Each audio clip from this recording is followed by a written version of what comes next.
على رسوله الكريم أما بعد فأعوذ بالله من الشيطان الرجيم بسم الله الرحمن الرحيم لا جناح عليكم إن طلقتم النساء ما لم تمسوهن أو تفرضوا لهن فريضة صدق الله العظيم. اللہ رب العزت نے ہمیں جو زندگی گزارنے کے اصول سکھائے یہ انسان ان اصولوں کے مطابق زندگی گزارے تو ایک طرف اللہ کا محبوب بندہ بن جاتا ہے اور دوسری طرف اللہ رب العزت اس بندے کے لیے سکون اور اطمینان اور برکت کا ماحول پیدا کر دیتے ہیں. اور اگر انسان ان اصولوں کو توڑتا ہے یا اپنی مرضی اپنے رہنے سہنے میں مسلط کرتا ہے اور وہ مرضی اللہ اور اس کے رسول صلی اللہ علیہ وسلم کے حکم کے خلاف ہوتی ہے تو یہی چیزیں انسان کے لیے بے سکونی کا باعث ہو جاتی ہے. آج وقت کی بہت بڑی ضرورت ہے کہ نئی نسل کو شادی سے پہلے ہی دینی مسائل سے اور احکامات سے واقف کرانا چاہیے. ان مسائل میں گزشتہ ملاقات میں گھریلو اختلافات کا ذکر ہوا. یہ انسان ان گھریلو اختلافات کے ساتھ ساتھ کیسے زندگی گزارے اور اگر بالفرض طلاق تک نوبت پہنچ جائے تو اس انسان کو ہر صورت میں طلاق سے گریز کرنا چاہیے. اس کے لیے شروع میں حدیث سنا دوں کہ نبی صلی اللہ علیہ وسلم نے ارشاد فرمایا ابغض الحلال عند اللہ الطلاق. ابغض الحلال عند اللہ الطلاق کہ حلال چیزوں میں سے سب سے زیادہ ناپسندیدہ چیز اللہ کے نزدیک طلاق ہے. یعنی طلاق دینا حلال ہے لیکن اللہ کو ان حلال چیزوں میں سے ناپسند چیز جو ہے وہ طلاق ہے. جب اللہ کو ناپسند ہے تو اسی صورت میں اس میں خیر کہاں سے ہو سکتی ہے. اس لیے آج نوجوان نسل کی تربیت طلاق کے بارے میں بہت واضح طور پر ذہن میں رکھنی چاہیے. ایک تو ہمارے معاشرے میں غصے کے اندر طلاق کے الفاظ اختیار کرنا یہ معمول بن چکا ہے اور پھر نکاح فارغ جب پر ہوتا ہے تو اس کے اندر بھی کالم نمبر 18 میں ایک شق لکھی ہوئی ہے اور وہ شق یہ ہے کہ کیا شوہر نے اپنی بیوی کو طلاق کا حق تفویض کیا ہے یا نہیں. کیونکہ نکاح کے موقع پر یہ والی بات آتی ہے اور بعض لوگ اس کو غیر شرعی غیر اسلامی سمجھ لیتے ہیں جن کو دین کا مکمل علم نہیں ہوتا. ایک طرف تو یہ حال ہے کہ لوگ اس کو خلاف شریعت سمجھتے ہیں حالانکہ نکاح نامے میں کالم نمبر 18 میں جو یہ جملہ لکھا ہوا ہے کیا شوہر نے بیوی کو طلاق کا حق تفویض کیا ہے یا نہیں اور اگر کیا ہے تو کن شرائط پر یہ عبارت لکھی ہوتی ہے. تو بعض لوگ اس کو بالکل ہی غیر اسلامی سمجھتے ہیں اور اس طرف توجہ نہیں دیتے چھوڑ دیتے. دوسری طرف ہمارا جو میڈیا ہے وہ اپنے ڈراموں کے اندر اس چیز کو بہت زیادہ ترغیب دے رہا ہے بچیوں کو کہ یہ تمہارا حق ہے تو تم اس حق کو ضرور حاصل کرو.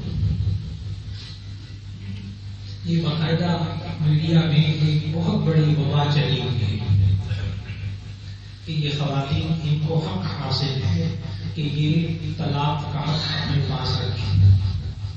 یہ ایک سوچ پیدا کی جاتی ہے. یورپ کے اندر مغرب کے اندر یہ سوچ بہت عام ہے. وہاں تو عورت اور مرد کے برابری کے حقوق دیے جاتے ہیں کہ عورت اور مرد کے برابر کے حقوق ہیں. حالانکہ ان کا یہ دعویٰ بالکل غلط ہے. ان کے قوانین کو خوب اچھی طرح پڑھا اور پڑھنے کے بعد اس نتیجے پر پہنچا کہ یہ بھی مساوات اختیار نہیں کرتے. کیسے کہ انہوں نے دعویٰ تو بھی کیا کہ جس طرح مرد عورت کو طلاق دے سکتا ہے اس طرح عورت مرد کو بھی طلاق دے سکتی ہے. یہ مغرب میں قانون ہے. لیکن مساوات کیسے نہیں کرتے وہ کہ اگر جن حضرات کے عزیز و اقارب باہر کے ملکوں میں رہتے ہیں انہیں یہ مصیبت بہت اچھی طرح معلوم ہے جو میں بتانے لگا کہ اگر مرد عورت کو طلاق دے تو ایسی صورت کے اندر جب تک وہ عورت دوسری شادی نہیں کرے گی یہ مرد اس کو پورا خرچہ دے گا. یہ قانون ہے پورے یورپ میں پورے مغربی ممالک میں کہ اگر عورت کو مرد طلاق دے گا تو ایسی صورت میں جب تک وہ عورت شادی نہیں کرے گی اس کا پورا خرچہ وہ دے گا. اور پورا خرچے کا معنی یہ ہے کہ تقریباً جتنا کماتا ہے سارے دے گا. انسان کا خرچہ ظاہر ہے ممکن نہیں ہوتا. اور دوسری طرف اگر عورت مرد کو طلاق دے تو ایسی صورت میں پھر وہ خرچہ اس کے مرد کا خرچہ اس کے ذمہ نہیں ہوتا. ظاہر مساوات نہیں. ظاہر مساوات نہیں. یہ مساوات کا بہت دعویٰ کرتے ہیں اور مساوات کے لفظ کو غلط استعمال کرتے ہیں اور ہمارے معاشرے کے بچے اور بچیوں کو بھی مساوات کا غلط مطلب بتاتے ہیں. عام طور پر یہی سمجھا جاتا ہے مساوات کا معنی ہوتا ہے برابری. عام طور پر یہی سمجھا جاتا ہے مساوات کا معنی برابری کہ مرد اور عورت دونوں تمام کام میں برابر برابر ہیں. جب یورپ والوں سے بات ہوتی ہے تو ان سے گزارش کرتا ہوں کہ بہت سے معاملات میں آپ کے ہاں مساوات نہیں ہے. آپ میراثن ریس کرواتے ہیں لڑکوں کی دوڑ لڑکیوں کی دوڑ. یہ بیماری ہمارے ملک میں بھی آ گئی. وہ میراثن ریس کرواتے ہیں. یاد رکھ لیجیے گا کہ مردوں کے لیے میراثن ریس کی پیمائش اور ہے اور خواتین کی میراثن ریس کے لیے پیمائش اور ہے. ان کے لیے قوانین کچھ اور ہیں میراثن ریس کے, ان کے لیے اور ہیں. تو میں نے ان سے سوال کیا کہ جناب یہ مساوات تو نہیں قائم کیا. تو انہوں نے آگے سے جواب دیا یہ ہم نے فزیکل فٹنس کی وجہ سے یہ قوانین بنائے. فزیکل فٹنس جسمانی توانائی کے اعتبار سے ہم نے یہ قوانین بنائے. میں نے کہا جواب دے دیں اگر آپ نے جسمانی فٹنس کی وجہ سے قوانین بنائے ہیں تو اللہ تعالیٰ نے بھی قرآن مجید میں جسمانی فٹنس کی وجہ سے قوانین بنائے ہیں. اس جسم میں جسم بھی آتا ہے ذہن بھی آتا ہے باقی توانائیاں بھی آتی ہیں. پھر ان سے عرض کیا کہ آپ جو لان ٹینس کھیلتے ہیں اس میں لان ٹینس میں بین الاقوامی جو قوانین ہیں اس میں مردوں کے لیے اور قوانین ہیں عورتوں کے لیے ہلکے قوانین ہیں. تو وہاں بھی آپ نے مساوات نہیں کی. تو انہوں نے کہا کہ فزیکل فٹنس کی وجہ سے. میں نے کہا جواب مل گیا بالکل. قرآن میں بھی اور اسلام میں بھی فزیکل فٹنس کا خیال رکھا. تو یہ بھی اپنے معاشرے کے اندر کوئی برابری نہیں کرتے بے فکر ہوتے. یہ صرف مساوات اور مساوات کا معنی برابری کرتے ہیں. اور اسلام بھی مساوات کا دعوے دار ہے. لیکن اسلام میں مساوات کیا ہے یاد رکھ لیجیے گا. اسلام میں یہ والی مساوات نہیں ہے کہ سب کو چینی برابر ملے گی, سب کو آٹا برابر ملے گا, سب کو ڈبل روٹی برابر ملے گی, سب کو گھر برابر ملے گی, سب کی تنخواہ برابر ہوگی.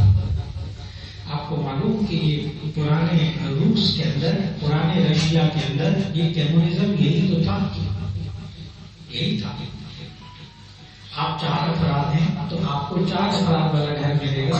آپ 2 افراد ہیں تو آپ کو 2 فرد والا گھر ملے گا. اچھا اب آپ 6 ہو گئے ہیں تو آپ کو 6 افراد والا گھر ملے گا. کھانا سب کا برابر, ڈبل روٹی سب کے برابر, چینی سب کے برابر, آٹا سب کے برابر, راشن وغیرہ گروسری سب کی برابر برابر, اور تنخواہ بھی تقریباً برابر برابر. آج دنیا میں نظام ختم ہو چکا, تباہ ہو چکا. کیوں؟ اس لیے کہ جب میٹرک پاس کو بھی آپ وہی تنخواہ دیں گے اور MBBS ڈاکٹر کو بھی وہی تنخواہ دیں گے تو کون بھی وہ میٹرک کے بعد MBBS تک پہنچے؟ کہاں کہانی ختم. میں نے تو بہت مختصر طور پر عرض کر دی. سارا نظام ختم ہو گیا، تباہ ہو گیا. کیونکہ یہ انسانوں کے حقوق مساوات یہ والی نہیں ہے. مساوات اسلام نے کیا سکھائی ہے کہ جس کا جو حق ہے وہ اس کو دے دیا جائے. یہ ہے مساوات. جو عورت کا حق ہے وہ عورت کو دے دیا جائے، اور جو مرد کا حق جتنا ہے وہ مرد کو دے دیا جائے. یہ مساوات اسلام نے سکھائی. بہت غور سے سمجھنے والی بات ہے جب ہم طلاق کو سمجھ سکیں گے. اب وہ نکاح فارم کے اندر جو لفظ لکھا جاتا ہے کہ کیا عورت کو طلاق کا تفویض کیا جاتا ہے، میں نے بتایا کہ آج کل میڈیا کے اندر، ڈراموں کے اندر باقاعدہ بچیوں کی تربیت کی جا رہی ہے کہ یہ تمہارا حق ہے، تم طلاق لینے کا حق لو. تو اس کا جواب بہت اچھی طرح یاد رکھ لیجیے گا کہ نکاح کے فارم کالم نمبر 18 کے اندر جو یہ عبارت ہے کیا شوہر اپنی بیوی کو طلاق کا حق تفویض کرتا ہے، یہ کالم شریعت کے مطابق ہے، دین کے مطابق ہے. یہ باقاعدہ فقہ اسلامی کے اندر پورا چیپٹر ہے تفویض طلاق. کسی کو طلاق دینے کا حق سپرد کرنا. جیسے کوئی شوہر اپنے دوست کو یہ کہتے، اجنبی دوست کو یہ کہتے، کوئی رشتہ دار نہیں، جاؤ میری بیوی کو میری طرف سے طلاق دے دو، تو ایسی صورت میں یہ کرنا جائز ہے. یہ تفویض طلاق کہلاتا ہے. بالکل اسی طرح نکاح فارم کے اندر اس خانے میں یہ لکھا گیا کیا شوہر بیوی کو طلاق دینے کا حق تفویض کرتا ہے، تو اس میں ہوتا کیا ہے اصل میں؟ شوہر کہتا ہے جی ہاں میں نے اس کو طلاق دینے کا حق تفویض کیا. تو یہ عورت شوہر کو طلاق نہیں دے گی، یہ عورت اپنے آپ کو طلاق دے گی. بات کو بہت غور سے سمجھنا ہے. جو ہمارے معاشرے میں ڈراموں کے اندر یہ بات نہیں بتاتے، ذہن سازی کر رہے ہیں. وہ کہتے ہیں طلاق دینے کا حق تمہارا بھی حق، عورت کو بھی طلاق دینے کا حق ہوتا ہے، لہٰذا تم اپنا حق لو. نہ، یہ عورت کو طلاق دینے کا حق نہیں ہے. یہ عورت اپنے آپ کو طلاق دے گی کہ میں اپنے آپ کو ایک طلاق دیتی ہوں، طلاق ہو جائے گی. یہ ہے تفویض طلاق جو نکاح کے فارم کے اندر ہے. کیونکہ یہ ہر خاندان کا مسئلہ ہے، اس لیے بہت واضح الفاظ میں ذہن میں رکھنا چاہیے. یہ عورت مرد کو طلاق نہیں دیتی، اس صورت میں اپنے آپ کو طلاق دیتی ہے جو اس نے حق دیا. لیکن اللہ نے عورت کو یہ حق نہیں دیا کہ وہ مرد کو طلاق دے. اب یہ بھی اگر آپ جواب ذہن میں رکھیے تو فزیکل فٹنس کی عورت کے اندر اتنی قوت برداشت نہیں ہوتی. آج کل کے جو نوجوان لڑکوں کے اندر، ہمارے نوجوان بچوں کے اندر یہ قوت برداشت نہیں رہی، اس لیے وہ غصے میں آ کر سب سے پہلے طلاق کا لفظ بولتے ہیں، جب میں نے تجھے طلاق دی، اور غصے میں آ کر دیتے ہیں. پھر مفتی صاحب کے پاس جاتے ہیں، مختلف جامعات میں جاتے ہیں، وہاں جا کے دارالفتہ میں پوچھتے ہیں مفتی صاحب میں نے اپنی بیوی کو 3 دفعہ طلاق دے دی، طلاق ہو گئی کہ نہیں؟ مفتی صاحب کہتے ہیں ہو گئی. پھر وہ کہتے ہیں کہ وہ مرد کہتا ہے میں نے تو غصے میں طلاق دی تھی، مفتی صاحب بہت غصے میں تھا. مفتی صاحب کہتے ہیں ہو گئی 3 طلاقیں ہو گئی. پھر وہ بہت اصرار کرتا ہے، مفتی صاحب مجھ سے بہت غصے میں. پھر مفتی صاحب بھی بڑے پیار سے کہتے ہیں، ان کو سمجھاتے ہیں کہ بھائی پیار میں تو کوئی بھی طلاق نہیں دیتا کہ جا آج تمہیں پلاؤ اور بریانی بڑی اچھی بنائی ہے، کباب بڑے اچھے بنائے، جا تجھے ایک طلاق. غصے نہیں دیتے طلاق. لیکن اس وقت آج معاشرے میں نوجوان نسل کی تربیت کرنے کی ضرورت ہے کہ لاکھوں الفاظ ہے وہ بول لو، یہ ایک لفظ بولنے کی ضرورت کیا ہے. یہ شروع سے تربیت، شادی سے پہلے تربیت کہ طلاق اتنی بری چیز ہے کہ جس سے خاندان اجڑ جاتے ہیں، معاشرہ تباہ ہو جاتا ہے، لوگ تباہ ہو جاتے ہیں. اس میں خیر نہیں ہے، اس میں خیر نہیں ہے. دوسری طرف آج معاشرے کے اندر ہمارے لاہور کی عدالتیں لے لیجیے. لاہور کی عدالتیں جو فیملی کورٹس ہیں، جہاں خاندانی معاملات پر فیصلے کیے جاتے ہیں، وہاں آج کل یہ معمول بن چکا جیسے ہر میدان کے اندر خواتین کی تعداد زیادہ ہو رہی ہے. آپ انجینئرنگ یونیورسٹی میں چلے جائیں تو وہاں 80% خواتین زیادہ پڑھ رہی ہیں. میڈیکل کالجز میں، یونیورسٹیز میں چلے جائیں تو وہاں بھی یہی صورت حال ہے، 70-80% لڑکیاں پڑھ رہی ہیں. اور آپ اور دینی مدارس میں آ جائیے. وفاق المدارس العربیہ پورے پاکستان کا بورڈ ہے، پورے پاکستان کا بورڈ ہے، اس میں عالمات بھی بنتی ہیں، عالم بھی بنتے ہیں.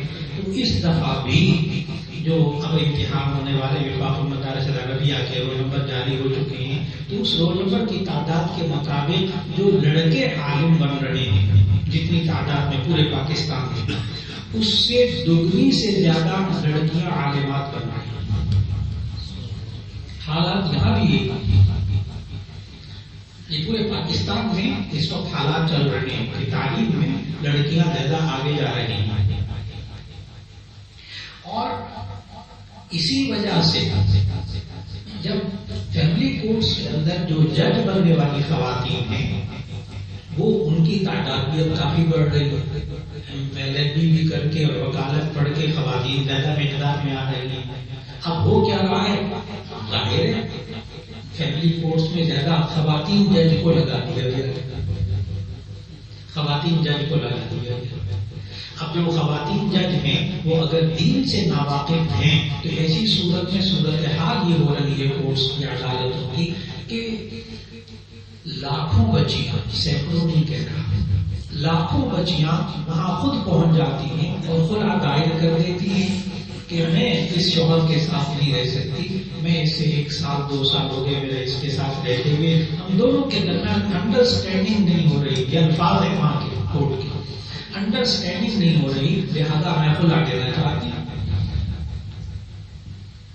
بس میرے لیے گھر کے حالات ہیں اور سارے برداشت بالکل نہیں ہے اور دینی تعلیم بالکل نہیں ہے، دینی آگاہی بالکل نہیں ہے اور خلع لینے کا پہنچ جاتی ہیں. اب عدالتیں بھی کیا کر رہی ہیں؟ عدالتیں یوں کر رہی ہیں، پورا نظام یہ چونکہ ہمارا معاشرہ ہے، اس بارے میں شادی سے پہلے بچوں کو سمجھانا بہت ضروری ہے. اور آپ بزرگ حضرات بہت ذمہ داریاں آپ پر گھر کے حالات کو قانونی اور اسلامی طور پر سنبھالنے کے لیے بہت بڑی ذمہ داریاں آ گئی. ان نوجوان بچے اور بچیوں کے مسائل سے آج بزرگ حضرات اپنے آپ کو ایک طرف نہ کریں، ایک طرف نہ کریں. تباہ ہو گئے خاندان صرف اس وجہ سے کہ بس نوجوان لڑکا اور لڑکی جو ہے وہ شادی سے پہلے بھی یہی کہتے ہیں ہم دونوں نے زندگی گزارتی ہے، لہٰذا شادی سے پہلے بھی ان کے منہ پہ یہی ہوتا ہے کہ ہم فیصلہ کریں گے اپنی کس سے شادی کریں. ماں باپ کو ایک طرف رکھ دیتے ہیں اور وہ اس لیے رکھتے ہیں کہ نبی صلی اللہ علیہ وسلم نے ارشاد فرمایا، بخاری شریف کی حدیث میں بھی آیا، فرمایا کہ حب کا شیء یعمی و یصم، حب کا شیء یعمی و یصم.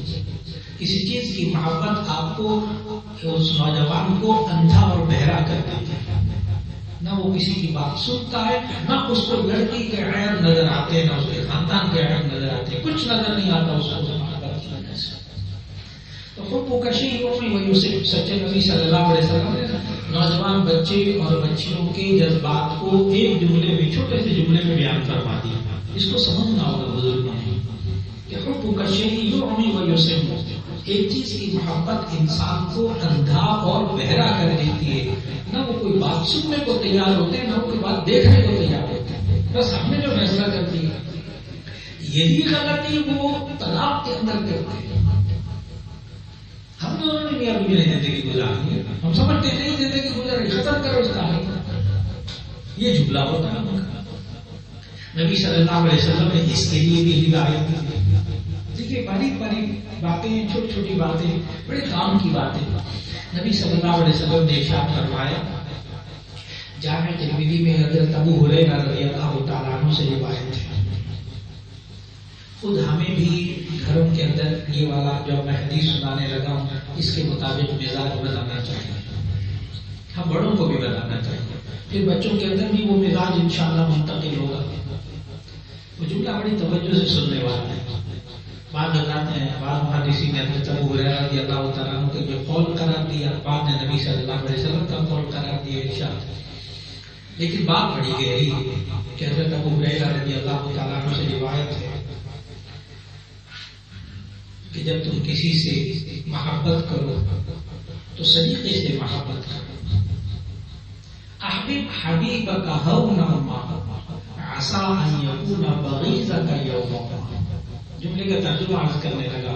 آج گھر میں بہت ضرورت ہوگی اس جملے کی.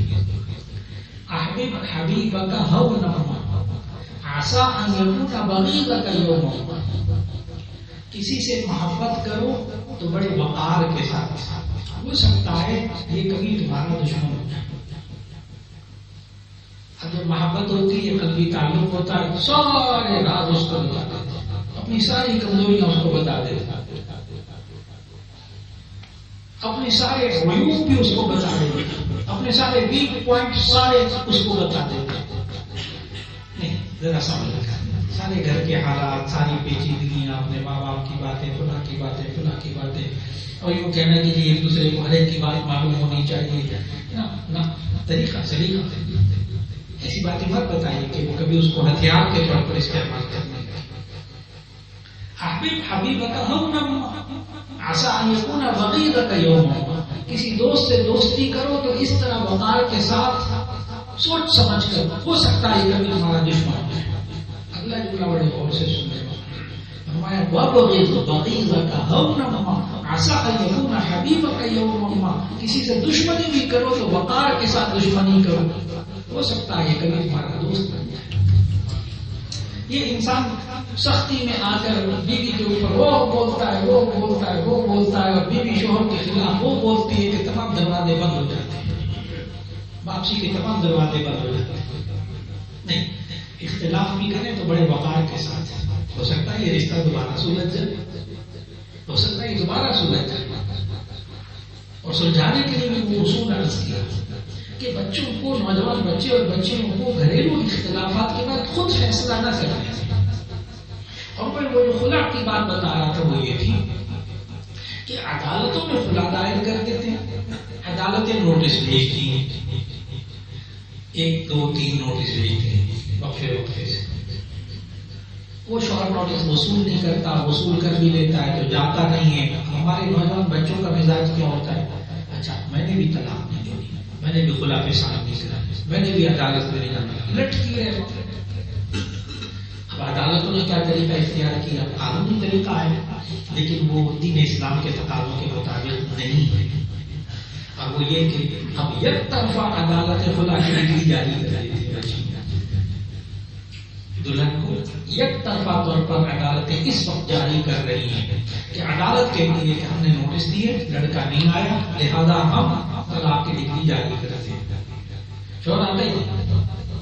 اب تمام مفتیان کرام، تمام فقہا، کوئی اختلاف نہیں کہ یہ جو عدالت یک طرفہ خلا دیتی ہے نا، قانونی طور پر یہ لڑکی عدت گزارنے کے بعد کہیں اور شادی کر لے تو قانونی طور پر تو درست ہے، لیکن شرعی طور پر درست نہیں.